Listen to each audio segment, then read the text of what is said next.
Sorry, feeling a little shy today, guys. Psych! I'm fired up. Captain Nick here with MarineMax St. Petersburg with an all-new Sea Ray 19 SPX outboard. Let's hop on board and take a ride on Santa's sleigh. Nick, why don't you just use the same walkthrough video for every 19 SPX? They're all pretty much the same. Well, that's where you're wrong because everyone is unique in their own way. This one has a 150 instead of a 115. So if you really want to go 48 miles an hour because you're a speed freak, hop on board, let's get out on the water. We've been naming boats lately. What am I going to name this one? White outside, white inside. You know about the black pearl.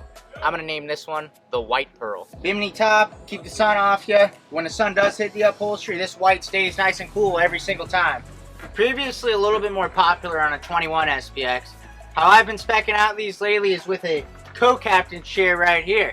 This is a popular option for everybody's favorite backseat driver. Sit over here, tell the boat driver what to do, where to go, kick back, relax, no responsibilities. Got a fully analog dash right here. A common misconception is when you have the fully analog dash is that you don't have a depth finder, the most important piece of equipment that you can have. Well, in reality, you do have one right here. You always know how much water is beneath the boat at any given time. Some more storage down here. Keep everything nice and hidden away. And of course, what's a bow rider without some bow seating? Check it out. Temperature's cooling down, deals are heating up. If you're ever looking to steal a boat, now's the time of year to do it. I'm Captain Nick with MarineMax St. Petersburg. Come on down, let's get you and your family out on the water. Until next time, I'm signing off.